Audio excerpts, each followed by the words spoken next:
अल्हम्दुलिल्लाहि रब्बिल आलमीन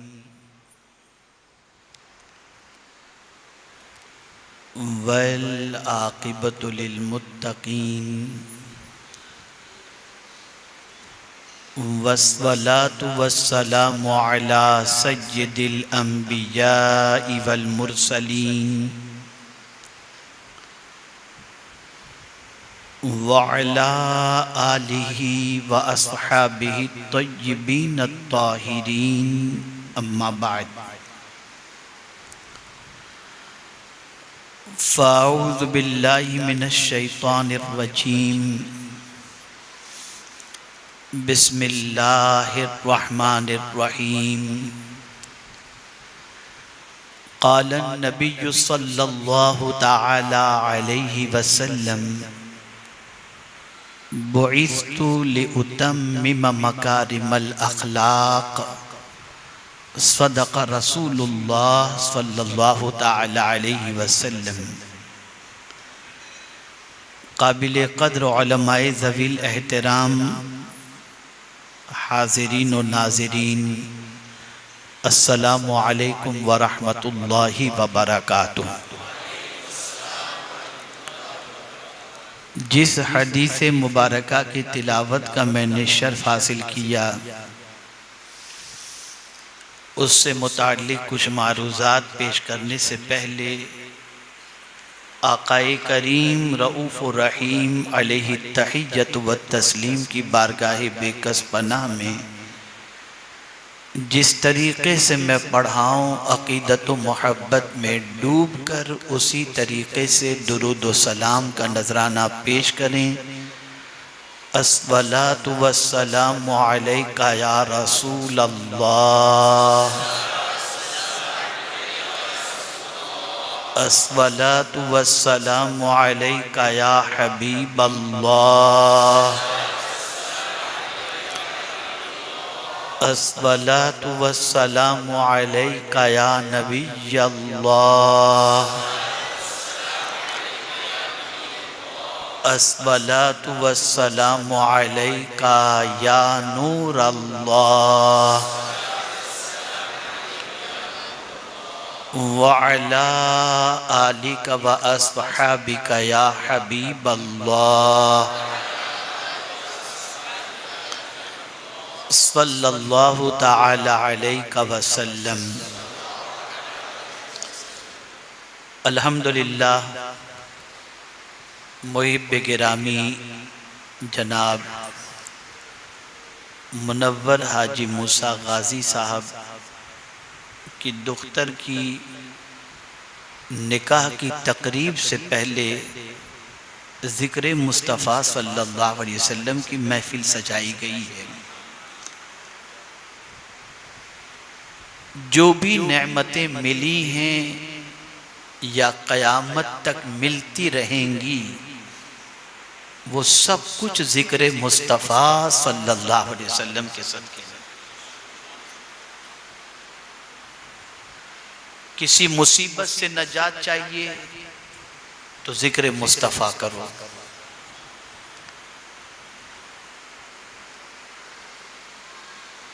किसी गम से नजात चाहिए ज़िक्र मुस्तफ़ा सल्लल्लाहु अलैहि वसल्लम करो। इसीलिए आला हज़रत अज़ीमुल बरकत इमाम इश्क़ व मोहब्बत कहते हैं, उनके निसार कोई कैसे ही रंज में हों, जब याद आ गए हैं सब गम भुला दिए हैं। और ज़िक्र मुस्तफ़ा सल्लल्लाहु अलैहि वसल्लम क्यों ज़रूरी है, तो आला हज़रत कहते हैं, तिनका भी तो हमारे हिलाए नहीं हिलता, तुम जो चाहो तो अभी हो जाएं कोहे महन फूल। यानी हम अगर किसी तिनके को हिलाना चाहें तो इतनी ताकत भी हमारे पास नहीं कि हम तिनके को हिला सकें। लेकिन या रसूल अल्लाह सल्लल्लाहु तआला अलैहि वसल्लम, अल्लाह ने आपको ऐसी कुव्वत अता फरमाई है कि आप अगर चाहें तो गम का पहाड़ भी फूल में बदल जाए। हर सुन्नी को चाहिए कि खुशी में भी हुजूर को याद रखे और गम में भी हुजूर को याद रखे। और जब कोई हुजूर सल्लल्लाहु अलैहि वसल्लम को खुशी और गम में याद रखता है तो अल्लाह गम को खुशी में बदल देता है और खुशी में इजाफा फरमा दिया करता है। मैं एक बहुत हसास मौजू की तरफ आपकी तवज्जो को मबजूल कराना चाहूंगा। आपने नमाज के फजाइल सुने हैं, यकीनन नमाज की फजीलतें हैं। रोजे की फजीलतें सुनी हैं, इसमें भी कोई शक नहीं, रोजे की बहुत फजीलत है। हज की फजीलत आपने सुनी है, उसकी भी फजीलत है। ज़कात की फजीलत, उसकी भी फजीलत है। लेकिन आज नमाज पढ़ने के बावजूद भी लोगों के अखलाक अच्छे नहीं हैं। रोजे रखने के बावजूद भी जिंदगी में कोई तब्दीली नजर नहीं आती। एक जमाना था कि अगर कोई हज करके आ जाए, 50 साल पीछे चले जाइए, जो ज़ईफ हजरात हैं, मेरी उम्र के हैं, मुझसे बड़े हैं, वो जानते हैं कि 50 साल पीछे अगर हम चले जाएं तो मोहल्ले में अगर किसी का झगड़ा हो गया हो और उसमें कोई हाजी साहब आकर के बैठ जाएं तो लोग यही कहेंगे, हाजी साहब जो कहते हैं बिल्कुल फाइनल। इतना हाजी पर भरोसा था। लेकिन अब हज के नाम ही पर लोगों को लूट लेते हैं। तो सिस्टम इस वक्त पूरी दुनिया की ऐसी बन चुकी है कि हम अगर जायजा लें पूरी दुनिया के मुसलमानों का, तो नमाज मस्जिदें नमाजियों से भर रही हैं, उम्रा करने वाले बढ़ रहे हैं, हज करने वाले बढ़ रहे हैं, दाढ़ी रखने वाले बढ़ रहे हैं, लेकिन गुनाह करने वाले कम नहीं हो रहे।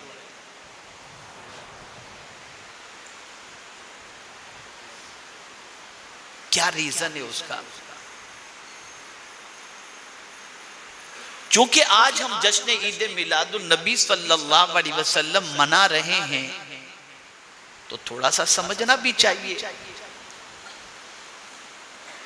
हमारा हाल ये है कि हमने किसी इबादत का मकसद समझा ही नहीं। इबादत कर रहे हैं, मकसद नहीं जानते। नमाज पढ़ रहे हैं, क्यों पढ़ रहे हैं? फर्ज है इसलिए पढ़ रहे हैं। लेकिन अल्लाह ने नमाज क्यों फर्ज फरमाई? नहीं मानी। रोजे रख रहे हैं इसलिए कि अल्लाह ने फर्ज फरमाए, लेकिन रोजा फर्ज क्यों किया गया नहीं मालूम। अब एक जुमले में मैं आपको समझा दूं और फिर आप खुद अपनी जिंदगी में उसे झांक कर देखिए और गौर करने की कोशिश कीजिए। इबादत फर्ज करने का मकसद यह है कि तुम्हारी आदतें बदल जाएं। अगर इबादत करके आदत नहीं बदलती तो ये रस्म तो अदा की जा रही है, रूह तक आदमी नहीं पहुंचता। इबादतें आदत बदलने के लिए, हर इबादत के पीछे अल्लाह ने मकसद रखा। नमाज का मकसद बयान फरमाया, इन्नस सलात तन्हा अनिल फाशाइ वल मुनकर। रोजे का मकसद रखा, लअल्लकुम तत्तकून। हज के बारे में फरमाया, फला रफत वला फुसूक वला जिदाल फिल हज। ज़कात खैरख्वाही के लिए, हमदर्दी के लिए और मदद के लिए फ़र्ज किया गया। लेकिन आप मुझे बताइए, क्या हमारी निगाहों में ये मकसद है? इसी तरीके से सरकार सल्लल्लाहु अलैहि वसल्लम की आमद की खुशी भी हम बनाते हैं, झंडे भी लगाते हैं, कुमकुमे भी लगाते हैं, नए कपड़े भी पहनते हैं, सब कुछ करते हैं। लेकिन कभी हमने ये सोचा कि हुजूर को अल्लाह ने क्यों भेजा? आने की खुशी तो मना रहे हैं, लेकिन रसूल आजम सल्लल्लाहु अलैहि वसल्लम को अल्लाह ने क्यों मबऊस फरमाया? मकसद क्या था हुजूर को भेजने का? जब अरबों खरबों इंसान अल्लाह ने पैदा फरमाए, तो फिर अपना महबूब भेजने का मकसद क्या था? कभी वो मकसद हमने जाना? नहीं जाना।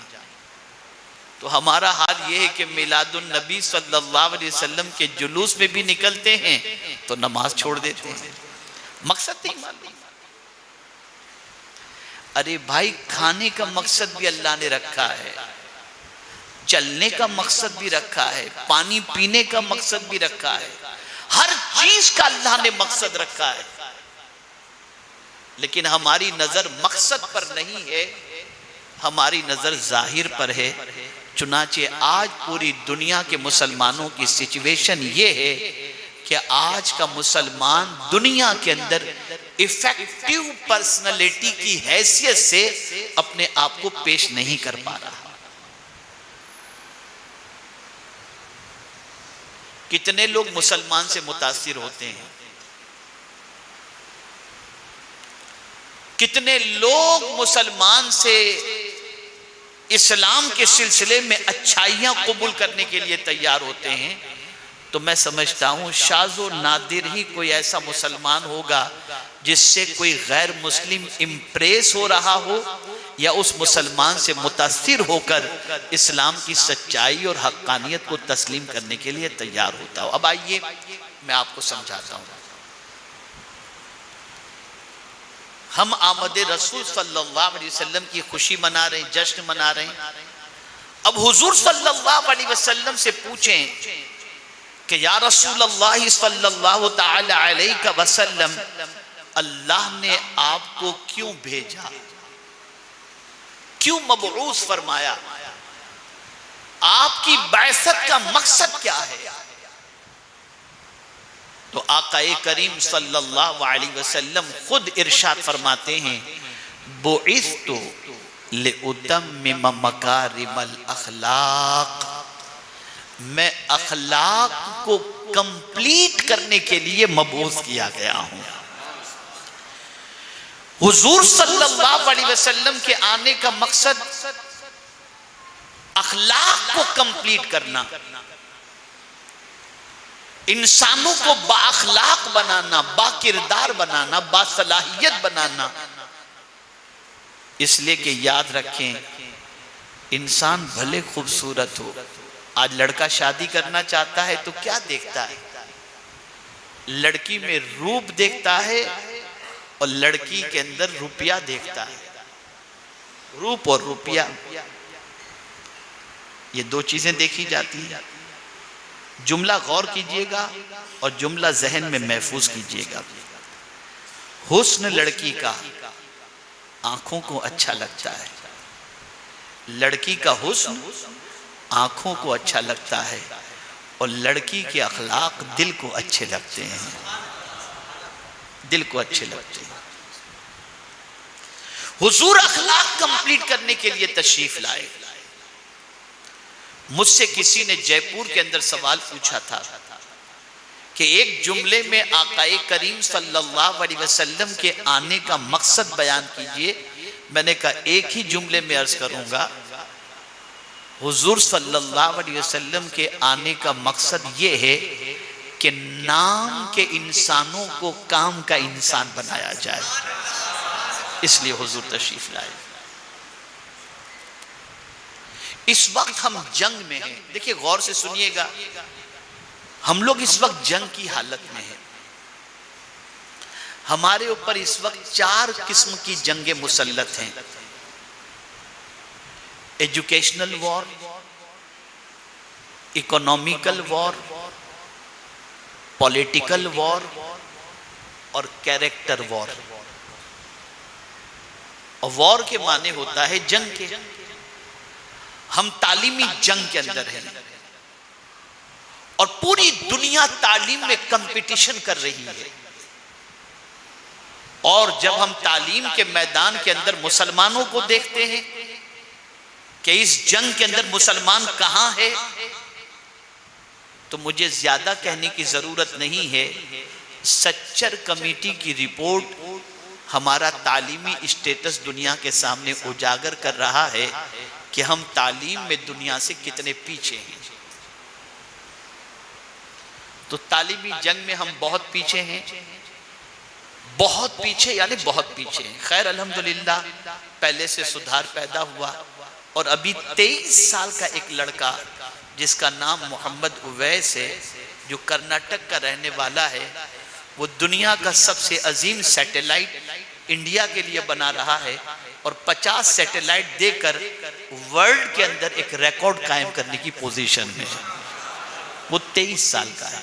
और आपको ये जानकर हैरत होगी कि फ्लाइंग कार, वो कार जो जमीन पर चले, ट्रैफिक हो तो उड़ने लगे, ऐसी कार बनाने वाला भी हिंदुस्तान का एक मुसलमान है। लेकिन अफसोस, कार के हवाले से तो प्रोपेगेंडा किया गया, लेकिन बनाने वाले का नाम नहीं बताया जा रहा कि कहीं इसकी मोहब्बत लोगों के दिलों में पैदा न हो जाए।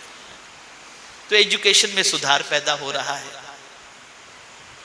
खैर, लेकिन अगर हम देखें तो एजुकेशन की जंग के अंदर मुसलमान इस वक्त दुनिया की दूसरी कौमों के मुकाबले में बहुत बिछड़ा हुआ है। तो हम इस मैदान के अंदर बहुत पीछे हैं। दूसरी जंग है इकोनॉमी की, आप ले लीजिए। तो हिंदुस्तान ही का अगर हम जायजा लें तो हिंदुस्तान में मुसलमानों को इकोनॉमिकल उसका स्टेटस अगर देखा जाए तो कोई बड़ी इंडस्ट्री ऐसी नहीं है जिसके बारे में आप कह सकें कि इतनी बड़ी इंडस्ट्री एक मुसलमान की है, या इंडस्ट्रीज मुसलमानों की हैं, या कारोबारी एतबार से मुसलमान हिंदुस्तान के अंदर बड़ी अच्छी पोजीशन में है। तो हम अगर देखें तो हिंदुस्तान ही नहीं बल्कि पूरी दुनिया में इकोनॉमी के एतबार से भी हम बिछड़े हुए हैं। तो इस जंग में भी हम इतने सक्सेस नहीं हैं। पॉलिटिकल वॉर में देख लीजिए तो यहां भी हमारा हाल यही मिलेगा कि हम बहुत बिछड़े हुए मिलेंगे। लेकिन खुदा की कसम, एक चीज ऐसी है जिसके अंदर आज भी किसी हद तक मुसलमान का पलड़ा भारी है, और वो जंग है अखलाक की जंग। कि अगर दुनिया की दूसरी कौमों की अखलाक का अगर जायजा लिया जाए तो उनके मुकाबले में आज भी मुसलमान अखलाक के एतबार से दुनिया से बेहतर नजर आएंगे। आपको उसकी मिसाल समझाता हूं। कोरोना का दौर चल रहा है या जा रहा है, ये 2 साल जो गुजरे, 2 साल गुजरे, मैं आपके सूरत ही का एक वाकया बताऊं कि एक बहुत बड़े बिजनेसमैन गैर मुस्लिम का बाप मरा। तो मरने के बाद जब उसको जलाने की बात आई तो चूंकि बाप मरा था कोरोना की वजह से, तो बेटे ने कहा कि यार कोई दूसरा ही जला दे। तो हमारे यहाँ के मुसलमानों ने एक ग्रुप बनाया था कि कोरोना के मरने वालों का हर तरीके से उनकी मदद की जाए। तो ऐसे गैर मुस्लिमों को जलाने का काम भी मुसलमानों ने अंजाम दिया। खिलाने पिलाने के अंदर जो ऐसे लोग जो भूख से बिलक रहे थे, खाने पीने का प्रॉब्लम था, तो उसमें भी आप देखेंगे कि मुसलमान सबसे आगे आपको नजर आएगा। तो आज भी अखलाक के सिलसिले में मुसलमान किसी हद तक आगे बढ़ा हुआ है, लेकिन नई जनरेशन जो आ रही है वो बदअखलाकी की तरफ बढ़ रही है। कॉलेज से बुराइयां लेकर आती है, यूनिवर्सिटी से बुराइयां लेकर के आती है, यूट्यूब से बुराइयां लेकर आती है, सोशल मीडिया से बुराइयां लेकर के आती है, और कौम तबाही के दहाने पर है। लेकिन पैगंबर रहमत सल्लल्लाहु ताला अलैहि वसल्लम इसलिए तशरीफ लाए कि लोगों को अखलाक के एतबार से आला पोजीशन पर पहुंचा दें। कुरान मुकद्दस में अल्लाह ने हुजूर सल्लल्लाहु अलैहि वसल्लम के अखलाक के हवाले से फरमाया, व इन्नका लअला खुलुकिन अज़ीम, कि बेशक आपकी खूबू बहुत अजीम है, बहुत बड़ी है। याद रखें, अगर आप सहाबा की जिंदगी का जायजा लें, जितने भी सहाबा इस्लाम कबूल किए, कबूल इस्लाम की जिंदगी अगर आप देखें कि कौन सा रीजन बना जिसकी वजह से सहाबा ने इस्लाम कबूल किया, तो आपको मेरे आका के अखलाक वहां पर नजर आएंगे कि उन्होंने हुजूर के अखलाक देखे और इस्लाम कबूल कर लिया। जो चांद के दो टुकड़े देखकर इस्लाम कबूल नहीं किए थे, वो हुजूर के अखलाक को देखकर इस्लाम कबूल करते नजर आते हैं। मेरे प्यारे आका सल्लल्लाहु अलैहि वसल्लम के प्यारे दीवानों, फैमिली लाइफ में अखलाक बहुत जरूरी है, दुनिया के अंदर अखलाक बहुत जरूरी है, इज्जत के लिए अखलाक बहुत जरूरी है। अब आइए चंद अहादीस की रोशनी में मैं अखलाक की फजीलत आपको बताऊं। पैगंबर रहमत सल्लल्लाहु अलैहि वसल्लम ने फरमाया, अच्छे अखलाक वाला इंसान, अच्छे अखलाक वाला इंसान रात भर इबादत करने वाला और दिन भर रोजे रखने वाला उसके बराबर हो जाता है। यानी अगर किसी के अखलाक अच्छे हैं तो उस अच्छे अखलाक वाले को अल्लाह वो मर्तबा अता कर देता है। जो कोई शख्स पूरी रात इबादत करता हो और दिन में रोजा रखता हो, अल्लाह ताला अच्छे अखलाक वाले को वो मर्तबा और वो मकाम अता फरमा देता है। पैगंबर रहमत सल्लल्लाहु अलैहि वसल्लम ने अखलाक से अपनी ज़िंदगी को, अखलाक के ज़रिए लोगों की ज़िंदगी में इनकलाब पैदा फरमाया। आइए रसूल आज़म सल्लल्लाहु अलैहि वसल्लम के अखलाक के हवाले से समझें। सबसे पहले अखलाक किसे कहते हैं, अच्छे अखलाक किसे कहते हैं, इसे थोड़ा सा समझना होगा ताकि आप अच्छी तरीके से अपनी ज़िंदगी में इम्प्लीमेंट कर सकें, नाफिज कर सकें।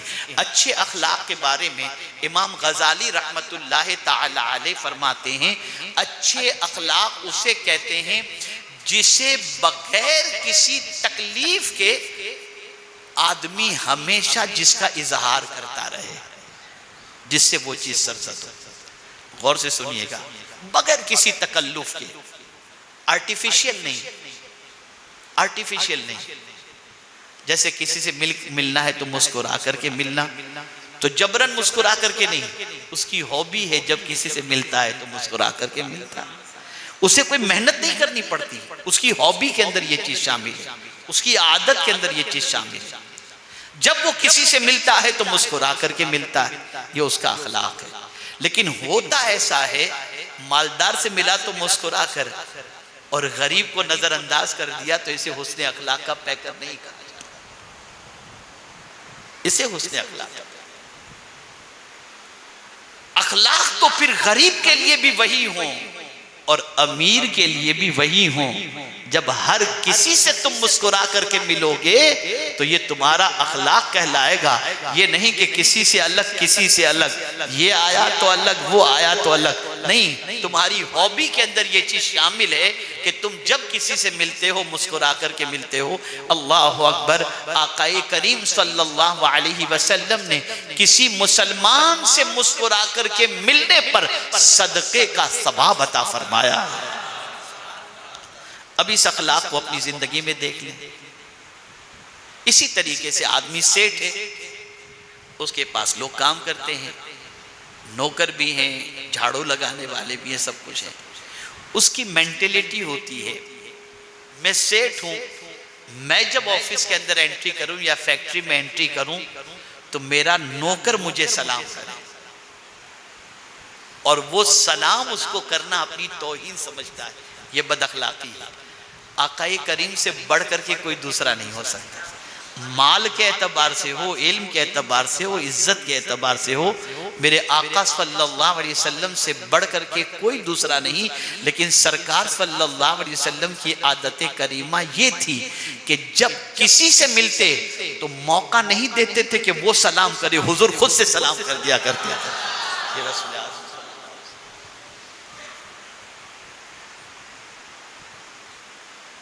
आज हमारे यहाँ सिस्टम ये है कि तलाक किस चीज पर वाक़ई हो जाती है, किस चीज पर?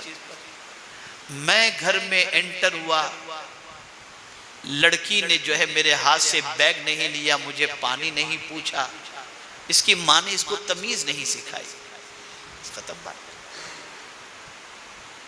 मर्द सोचता है मैं घर में एंटर करूं तो मेरी बीवी का रवैया ये हो कि बिल्कुल गुलामाना अंदाज से मेरा वेलकम करे, सामान ले आइए, बैठिए, जूते उतारे, ये सब पिक्चरों में होता है।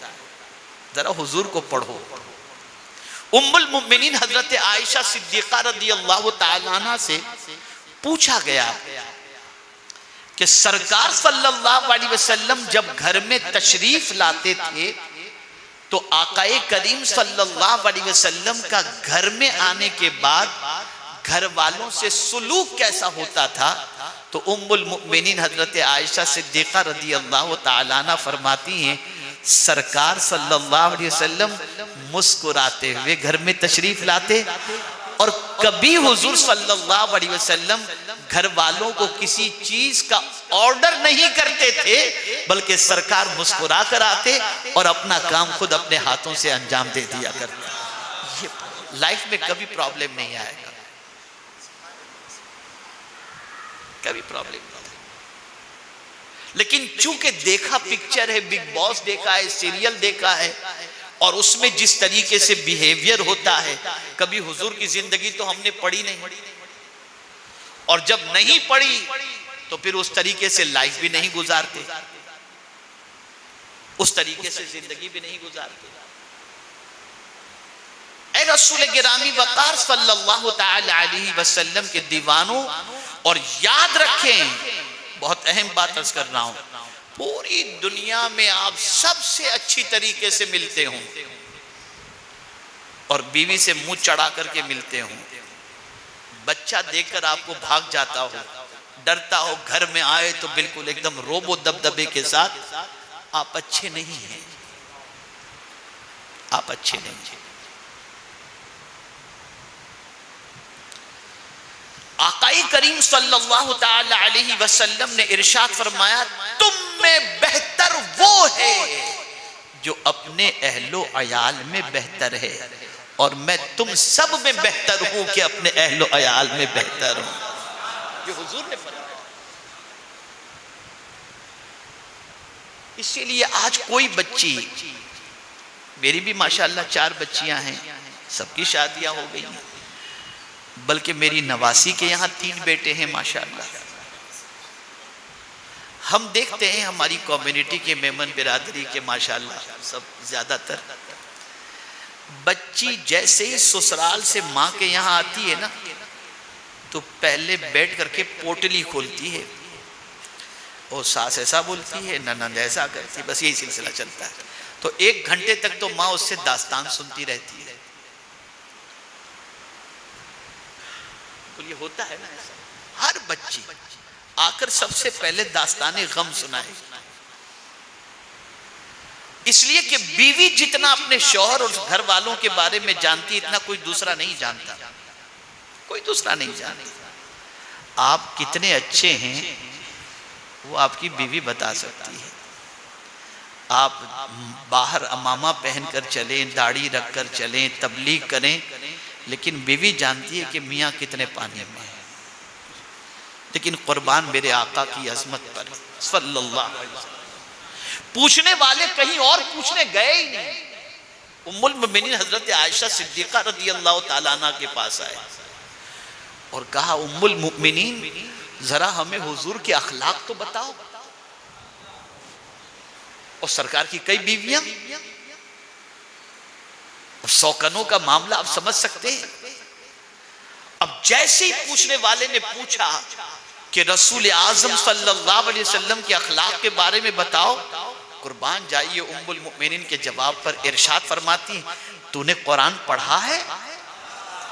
कहा हाँ। कहा जो कुछ कुरान में है वही मेरे मुस्तफा की याद है। काना खुलुकुल कुरान, ये हुजूर के साथ, ये हुजूर सल्लल्लाहु अलैहि वसल्लम।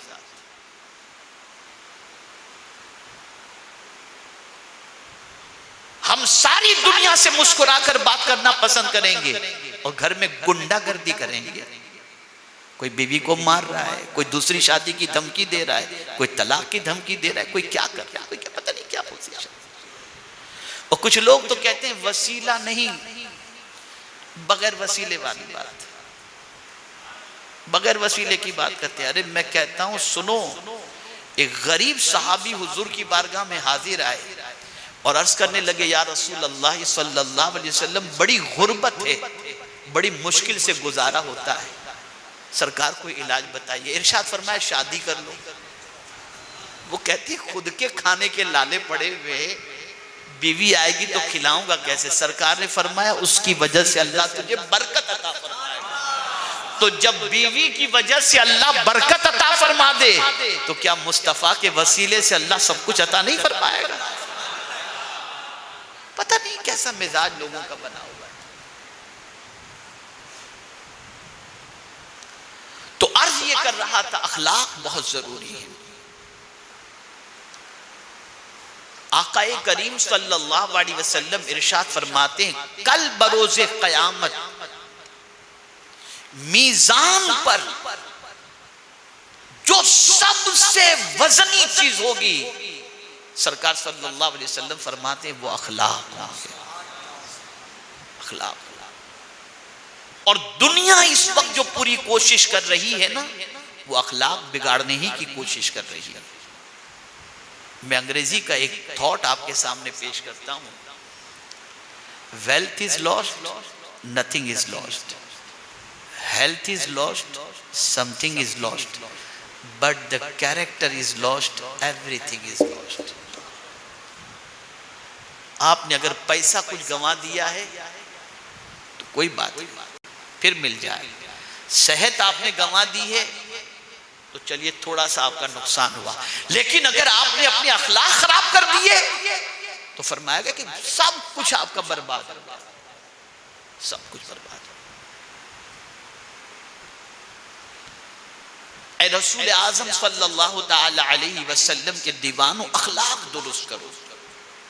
हुजूर अखलाक संवारने के लिए तशरीफ लाए, अखलाक को पावरफुल बनाने के लिए तशरीफ लाए। मैं आपको मिसाल के जरिए समझाता हूं। अगर अखलाक अच्छे हैं तो आपके लिए कोई प्रॉब्लम नहीं। सिद्दीक़ अकबर रज़ी अल्लाह ताला अन्हु की जिंदगी देखिए। आक़ाए करीम सल्लल्लाहु अलैहि वसल्लम ने दीन के सिलसिले में, सपोर्ट के सिलसिले में आपने सहाबा को उभारा। तो सैयदना सिद्दीक़ अकबर रज़ी अल्लाह ताला अन्हु सब कुछ लेकर हुजूर के कदमों में रख देते हैं, सब कुछ, यहां तक कि कुर्ता भी लाकर पेश कर दिया और टाट का लिबास पहन लिया। बोलिए, ये आपने सुना है या नहीं सुना? जवाब दें। तो मुझे ऐसा लग रहा है कि सन्नाटा है एकदम। समझ रहे हैं ना मेरी बात, कि नहीं समझ रहे? कि मेमनी में तकरीर करूं? समझ रहे हैं ना? ठीक है। तो सब कुछ सिद्दीक़ अकबर रज़ी अल्लाह ताला अन्हु ने लुटा दिया। ऐसा तो कोई आज नहीं करेगा। हजार इश्क़ रसूल की बात कोई करे, लेकिन सब कुछ सारा ला करके दीन की राह में दे दे, ऐसा तो कोई नहीं करेगा। क्योंकि उससे एक सोच होगी, कल मेरे बेटे को क्या खिलाऊंगा, चूल्हा कैसे जलेगा, ये फिक्र होगी ना, कारोबार कैसे करूंगा। मैं एक सवाल पूछना चाहता हूं कि सैयदना सिद्दीक़ अकबर रज़ी अल्लाह ताला अन्हु सब कुछ लाकर हुजूर सल्लल्लाहु अलैहि वसल्लम के कदमों में रख दिए। अब कोई सिद्दीक़ अकबर से पूछे कि अबू बकर, जब सब कुछ तुमने हुजूर के कदमों में रख दिया तो कल मार्केट में बिजनेस के लिए जाओगे तो तुम्हारे पास कुछ होगा नहीं, तो धंधा करोगे कैसे? पूछे कोई उनसे। तो सिद्दीक़ अकबर का जवाब सुना, यही जवाब उनका होगा, मानता हूं मैंने सब कुछ अल्लाह के नाम पे लुटा दिया, लेकिन मार्केट में मैंने अपना अखलाक ऐसा बनाया है कि इस कपड़े में भी खड़ा रह जाऊं तो लोग मुझे लाखों रुपए का माल देने के लिए तैयार हैं। मैंने कभी किसी के माल में खयानत नहीं की, कभी मैंने वादा खिलाफी नहीं की, कभी किसी को मैंने परेशान नहीं किया। और आज ढूंढ लो इस अखलाक, इस अखलाक को ढूंढ लो। कमा के देंगे, आएगा तब देंगे, ये सारी चीजें रोज इल्ला माशाल्लाह किसी दिन पता चलता है आज ये पार्टी उठ गई, आज ये पार्टी उठ गई, आज इतने का टोपा हो गया, आज इतने का टोपा हो गया, सब चीजें। चले गए, वो कैरेक्टर कहां चला गया। सरकार सल्लल्लाहु अलैहि वसल्लम ने सहाबा की तरबियत ऐसी फरमाई थी कि सहाबाई किराम अलैहिमुर रिदवान मार्केट में खड़े रह जाते तो दुनिया सब कुछ उनके कदमों पर रखने के लिए तैयार हो जाती। ये मुसलमान है, मोहम्मद अरबी का गुलाम है, कभी धोखा दे नहीं सकता। ये हुजूर सल्लल्लाहु अलैहि वसल्लम, ये अखलाक खत्म हो गया, ये कैरेक्टर खत्म हो गया। हम मिलाद मुस्तफा सल्लल्लाहु अलैहि वसल्लम मनाते हैं, मकसद आमद मुस्तफा सल्लल्लाहु अलैहि वसल्लम नहीं मालूम, और जब ये नहीं मालूम तो हम उस दावत पर लब्बैक कहने के लिए तैयार नहीं होते और अपनी जिंदगी में तब्दीली पैदा नहीं करते। याद रखें, आप अगर कमा रहे हैं, बहुत गौर से सुनिएगा और ये जुमला जिंदगी भर याद रखिएगा, जुमला नहीं बल्कि हदीस शरीफ बाद में जो अर्ज करूं उसे जिंदगी भर याद रखिएगा। हम कमाते क्यों हैं? यार मेरे बेटे का फ्यूचर सिक्योर हो जाए। हम टोपा करके भी फ्लैट ले लेते हैं बच्चे के लिए, बच्चे के लिए दुकान ले लिए, ये कर लिया सब, इल्ला माशाल्लाह, सबकी बात नहीं कर रहा हूँ, ये होता है, ये सारी चीजें होती हैं। बच्चे को ब्रांडेड कपड़े पहनाते हैं, अच्छी बात है, पहनाइए, अल्लाह ने आपको दिया है तो। अच्छी गाड़ी दिलाते, दिलाई, अल्लाह ने आपको दिया है तो। अच्छे मोबाइल दिलाते, अल्लाह ने दिया है तो दिलाओ। हायर एजुकेशन, हाईली एजुकेशन दिलाते हैं, दिलाओ। लेकिन जरा हम हुजूर से पूछें कि या रसूल अल्लाह सल्लल्लाहु ताला अलैहि वसल्लम, पेरेंट्स की तरफ से, माँ बाप की तरफ से औलाद के लिए सबसे बेहतरीन गिफ्ट क्या है? माँ बाप अपनी औलाद को जो गिफ्ट दें तो सबसे बेहतरीन गिफ्ट क्या है? हम तो, हमारा बच्चा बर्थडे है, बच्चे ने बोला 12 प्रो चाहिए, ले बेटा 12 प्रो ले ले। अब 13 प्रो अभी बिल्कुल लॉन्च होने, हाँ बेटा वो ले ले। सैमसंग का फोल्ड निकला है, हाँ बेटा वो ले, ये गिफ्ट दे। बच्चा हाथ में लेकर चलता है तो माँ बाप खुश होते हैं, दिखाता है दूसरों को, ठीक है आपके पास है, आप कर रहे हैं। लेकिन हुजूर से पूछ लेते हैं कि या रसूल अल्लाह सल्लल्लाहु अलैहि वसल्लम, पेरेंट्स की तरफ से औलाद के लिए सबसे बड़ा गिफ्ट कौन सा है? जब साहबा ने पूछा तो मेरे आका सल्लल्लाहु अलैहि वसल्लम फरमाते, अच्छे अखलाक। सबसे बड़ा गिफ्ट औलाद को अच्छे अखलाक सिखाओ। वो गरीब भी होगा तब भी लोग उसकी इज्जत करेंगे। अच्छे अखलाक में अल्लाह ने तासीर रखी, लेकिन हम यही नहीं देते, बाकी सब कुछ देते। पेमेंट मांगने वाला आया, बेटे से कहते हैं बोल दे अब्बा नहीं है, सब सिखाते हैं बेटे बेटे, इल्ला माशाअल्लाह। सबसे बड़ा गिफ्ट औलाद के लिए अच्छे अखलाक हैं, और अच्छे अखलाक की ताकत इतनी है, इतनी ताकत है, इतनी ताकत है, इतनी ताकत है कि दुश्मन का दिल भी इसके सिलसिले में नर्म हो जाए। ऐ रसूल आजम सल्लल्लाहु ताला अलैहि वसल्लम के दीवानों, हुजूर के अखलाक देखिए। अबू जहल, जिसने आकाए करीम सल्लल्लाहु अलैहि वसल्लम को सताने के अंदर कोई कसर नहीं रखी थी, बहुत सताया उसने। उसका बेटा इकरमा, वो भी रसूल आज़म सल्लल्लाहु अलैहि वसल्लम की दुश्मनी में डूबा हुआ था। जब आकाए करीम सल्लल्लाहु अलैहि वसल्लम फातिह मक्का बनकर मक्के में तशरीफ लाए तो वो मक्के से भाग गया, यमन की तरफ भागा, कश्ती में सवार हुआ, समंदर के अंदर कश्ती हिचकोले खाने लगी। इकरमा की बीवी मुसलमान हो गई थी, अब समंदर में कश्ती हिचकोले खा रही है, लोग समंदर में जो थे वो लोग कश्ती में जो थे वो अल्लाह की बारगाह में दुआ कर रहे थे। देखा इकरमा बैठा हुआ है, दुआ नहीं कर रहा, तो इकरमा से कह ले तू भी दुआ कर, तू भी दुआ कर। कहा किससे दुआ करूं? कहा अल्लाह से दुआ कर। कहा उसी अल्लाह को तुम पुकारते हो जिसको मोहम्मद सल्लल्लाहु अलैहि वसल्लम पुकारते? कहा हाँ। कहा उसी से भाग कर तो मैं निकला हूं, मैं उस अल्लाह को कैसे पुकारूं? यमन पहुंच गया वो। इधर इकरमा की बीवी हुजूर के पास पहुंची। देखिए अखलाक, हुजूर के पास पहुंची और अर्ज करने लगी या रसूल अल्लाह सल्लल्लाहु अलैहि वसल्लम, मैं इकरमा के लिए अमान चाहती हूँ, उसे आप अमान अता फरमा दें। ऐसे दुश्मन का बेटा जिस अबू जहल ने दुश्मनी में कोई कसर नहीं रखी थी, उसके काफिर बेटे के लिए उसकी बीवी ने अमान मांगी। मेरे आका सल्लल्लाहु अलैहि वसल्लम ने फरमाया जा इकरमा के लिए अमान, अमान इकरमा के लिए। उधर इकरमा यमन में पहुंच गया। इकरमा को इसकी बीवी की तरफ से इत्तला पहुंची, इकरमा तुम वापस मक्के आ जाओ और मोहम्मद अरबी सल्लल्लाहु अलैहि वसल्लम ने तुम्हें अमान अता फरमा दिए, तुम्हारा कुछ भी नहीं होगा, कोई तुम्हें नहीं कुछ कहेगा। इकरमा यमन से मक्का मुकर्रमा आया।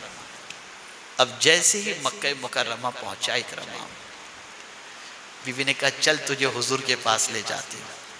जैसे ही हुजूर सल्लल्लाहु अलैहि वसल्लम के पास जाने का वक्त आया तो सरकार ने साहबा से फरमाया साहबियों इकरमा को कुछ मत कहना और उसके बाप को भी बुरा भला मत कहना, उसको खराब लगेगा। इकरमा के बाप को भी बुरा मत कहना, खराब लगेगा, उसको आने दो। इकरमा जैसे करीब आया हुजूर ने फरमाया इतना अच्छा चेहरा और जहन्नम में जाए ये अच्छा नहीं लगता। कहा मुझे कलेमा पढ़ाकर मुसलमान कर। इकरमा ने कलेमा पढ़ा और मुसलमान हो गए और सहाबियत के मकाम। ये है अखलाक, ये है अखलाक। अब आइए थोड़ा सा समझा दूं। अखलाक की 3 किस्में हैं। अब मैं सवाल करूंगा, आप जवाब देंगे ताकि मुझे इत्मीनान हो कि आप समझ रहे हैं। अखलाक की कितनी किस्में हैं? 3 माशाअल्लाह। एक है खुल्क़े हसन, एक है खुल्क़े करीम और एक है खुल्क़े अजीम। ठीक है ना? खुल्क़े हसन, खुल्क़े करीम और खुल्क़े अजीम। खुल्क़े हसन किसे कहते हैं? आप अगर किसी से अच्छे अखलाक से पेश आना चाहते हैं ना तो खुल्क़े हसन किसे कहते हैं? अच्छा अखलाक किसे कहते हैं? अच्छा अखलाक उसे कहते हैं कि आपके साथ कोई बुराई करे आप उसे माफ कर दो। क्या करो? बोलो, ये अच्छे अखलाक है। इसलिए कि बदला लेने वाले से कोई मोहब्बत नहीं करता, माफ करने वाले से मोहब्बत करता है। खुल्क़े हसन, ये अच्छे अखलाक है। इससे आला पोजीशन है खुल्क़े करीम की। यानी आपके साथ अगर कोई बुराई करे तो आप उसके साथ बुराई नहीं करते, उसे माफ कर देते हैं। ये अच्छे अखलाक हैं। अब खुल्क़े करीम किसे कहते हैं? आपके साथ कोई बुराई करे फिर भी आप उसके साथ अच्छाई करो, ये है खुल्क़े करीम। ये थोड़ा सा ऊंचा दर्जा हो गया। है जिगर काम का? है जिगर आपके अंदर कि कोई आपसे बुराई करे आप उससे अच्छाई करें? कोई नहीं, सब बहुत मुश्किल है। अरे छोड़ेंगे नहीं, इसकी 6ठी पुश्त तक इसको याद दिलाएंगे। खुल्क़े करीम ये है कि कोई तुमसे बुराई करे तुम उससे अच्छाई करो, ये खुल्क़े करीम। ये औलिया अल्लाह की शान है, ये बुजुर्गों की शान है। और कुछ अल्लाह के बंदे नेक होते हैं जिनकी ये शान है। लेकिन खुल्क़े अजीम क्या है? जिस पर सिर्फ हुजूर फाइज है सल्लल्लाहु अलैहि वसल्लम। उस मकाम पर कोई जल्दी से फाइज नहीं हो सकता। खुल्क़े अजीम उसे कहते हैं जो तुमसे जितनी बुराई करे उससे ज्यादा तुम उसके साथ नेकी करो, ये है खुल्क़े अजीम। और ये मेरे आका की शान है, ये मेरे आका सल्लल्लाहु अलैहि वसल्लम की शान है। ए रसूल आज़म सल्लल्लाहु ताला अलैहि वसल्लम के दीवानों, इस बात को जहन में रखो कि हमेशा के लिए जहन में रखो कि अच्छे अखलाक से सबसे बड़ी दौलत जो मिलती है ना, वो सुकून की दौलत मिलती है। टेंशन नहीं रहता। भाई किसी ने आपको सताया, और आपने रिवेंज का माइंड बना लिया, यार इसको मैं अब छठी का दूध याद दिलाऊंगा, तो आप प्लानिंग कर रहे हैं, तो नींद नहीं आ रही है आपको, आपने कहा छोड़ो यार, अल्लाह उसे माफ कर दे, बेवकूफ आदमी है, सुकून से करवट लिए सो गए, कुछ प्लान ही नहीं आपके पास। अच्छे अखलाक आपको स्ट्रेस से बाहर निकालेंगे, अच्छे अखलाक आपको डिप्रेशन से बाहर निकालेंगे। आज अगर अमेरिका की आर्मी सुसाइड कर रही है, नेटो की फौज मर रही है और खुदकुशी कर रही है, तो उसकी सबसे बड़ी वजह यह है कि उनके पास कैरेक्टर नहीं है, अखलाक नहीं है, और वो डिप्रेशन के अंदर चले गए। बल्कि आज ही का न्यूज़पेपर मैंने पढ़ा, इस्राइल की एक बच्ची ने इस्राइल की फौज में शामिल होने से इनकार कर दिया। इस्राइल के हवाले से थोड़ा सा बता दूं, वहां का मामला यह है, हर पैदा होने वाले बच्चे को और बच्ची को स्कूल के साथ साथ आर्मी की ट्रेनिंग लेना जरूरी होता है। लेकिन इस्राइल की एक बच्ची ने आज कह दिया कि मैं फौज की ट्रेनिंग नहीं लूंगी, नहीं जाऊंगी। पूछा गया रीजन क्या, तो रीजन उसने बताया कि तुम बेगुनाह फिलिस्तीनियों को मारते हो और मैं इस जुर्म के अंदर शामिल होना नहीं चाहती। ये आज की न्यूज़, ये आज की न्यूज़। तो अर्ज करने का मंशा ये है, फैमिली लाइफ के अंदर भी, मुआशरती जिंदगी के अंदर भी अच्छे अखलाक से आपको सुकून मिलेगा, अच्छे अखलाक से आपके कल्ब को राहत मिलेगी। और ये हदीस हमेशा के लिए जहन में रख लो, आप अपने बच्चों को बंगला दो, गाड़ी दो और लेविश लाइफ दो, सब कुछ भले दो, लेकिन ख़ास तौर पर इस बात को जहन में रखो कि अगर आपने उसे अच्छे अखलाक नहीं दिए तो आपसे बड़ा उसका कोई दूसरा दुश्मन है ही नहीं। और आपने लेविश लाइफ उसे नहीं दी और उससे अच्छे अखलाक अगर आपने सिखा दिए तो आपने उसकी दुनिया भी संवार दी और उसकी आखिरत भी संवार दी। तो ए रसूल आज़म सल्लल्लाहु अलैहि वसल्लम के दीवानों, आज की इस बाबरकत महफिल में, जिसे आमद रसूल सल्लल्लाहु अलैहि वसल्लम के जश्न के तौर पर मुनक़िद की गई है और मुहिब गिरामी मुनव्वर भाई की बेटी की शादी से पहले ये मुनक़िद की गई है। अल्लाह अज़्ज़ व जल हम सबको अपने अखलाक को दुरुस्त करने की तौफीक नसीब फरमाए, अपने अखलाक को बेहतर बनाने की तौफीक नसीब फरमाए। और ये जुमला याद रखिएगा, जितने बाअखलाक होंगे इतनी इज्जत बढ़ती चली जाएगी और जितने बदअखलाक होंगे इज्जत उतनी घटती चली जाएगी। और ये बात भी जहन के अंदर रखें हमेशा के लिए। किसी भी साइकियाट्रिस्ट को पूछ लीजिए, मैं न साइकियाट्रिस्ट हूं न साइकोलॉजिस्ट हूं, दोनों नहीं हूं, लेकिन मेरा ऑब्जर्वेशन और मेरी रिसर्च ये कहती है, जिस किसी को डिप्रेशन से निकलना हो और स्ट्रेस से निकलना हो, उसे चाहिए कि वो हुस्न अखलाक से सबसे पेश आए, अल्लाह उसे डिप्रेशन से निकाल देगा। इसलिए कि आप अच्छे अखलाक से पेश आकर सामने वाले को सुकून दे रहे हो, अल्लाह आपको सुकून की दौलत अता फरमाएगा। अल्लाह ताला आक़ाए करीम सल्लल्लाहु अलैहि वसल्लम के सदक़ो तुफ़ैल मुझे आपको सबको पैगम्बर रहमत सल्लल्लाहु अलैहि वसल्लम की तालीमात पर अमल की तौफीक नसीब फरमाए और रसूल आज़म सल्लल्लाहु अलैहि वसल्लम की मोहब्बत से हम सब के क़ल्ब को मुनव्वर व मुजल्ला फरमाए। मेरे आका सल्लल्लाहु ताला अलैहि वसल्लम की तालीमात, उनकी सुन्नतें, उनकी अदाएँ अपनाने की तौफीक नसीब फरमाए। और एक बात मुझे जाते जाते याद आ रही है कि बहुत सारे लोग जो है कभी कभी ये सोचते हैं कि यार अच्छे अखलाक से पेश आओ ना तो ये बुज़दिल समझता है। ये भी होता है, क्या नरमी से बात करें, नरमी से बात करें, खा जाएगा ये अपने को, कहते लोग, ये कहते ही लोग। अब यहां एक बात मैं आपको बता दूं, रसूल आज़म सल्लल्लाहु अलैहि वसल्लम फरमाते हैं, सदका देने से और माफ करने से कभी इज्जत कम नहीं होती। ये हुजूर का फरमान।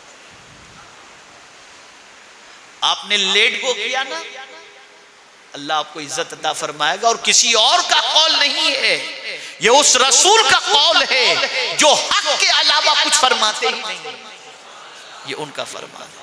कभी जिंदगी में आप करके देखो, शादीशुदा जिंदगी के अंदर भी लेट गो की आदत रखना चाहिए। और कुरान ने कहा है तुम्हें बीवी की कोई एक बात अच्छी नहीं लगती, दूसरी बात तो अच्छी लगती है, उसको देखो, लेट गो की आदत रखो, मिलजुल करके रहो, अच्छे अखलाक से पेश आओ। और बस आखिरी बात ये अर्ज कर दूं, मुझसे मॉरिशस में एक नए कपल ने आकर के कहा, हजरत आप जो है दुआ करें कि हमारी जिंदगी में कभी गम ना आए। अच्छा ये बताइए, दूल्हा है ना यहाँ पर? है, माशाअल्लाह माशाअल्लाह। चलिए अच्छी बात है, अल्लाह ताला इनकी इस तकरीब को जो मतलब परसों होने वाली है, अल्लाह खैर व आफियत से पाए तकमील तक पहुँचा। तो मुझसे एक नए कपल ने क्वेश्चन किया कि हम दोनों की जिंदगी बहुत पुरसुकून गुजरे, इसके लिए हजरत आप कोई नुस्खा बताएं। सबके लिए है, पुराने कपल के लिए भी है, नए कपल के लिए भी है। मैंने कहा एक नुस्खा बताता हूं, कैसे मैरिड लाइफ गुजारना चाहिए, शादीशुदा जिंदगी कैसी गुजारनी चाहिए।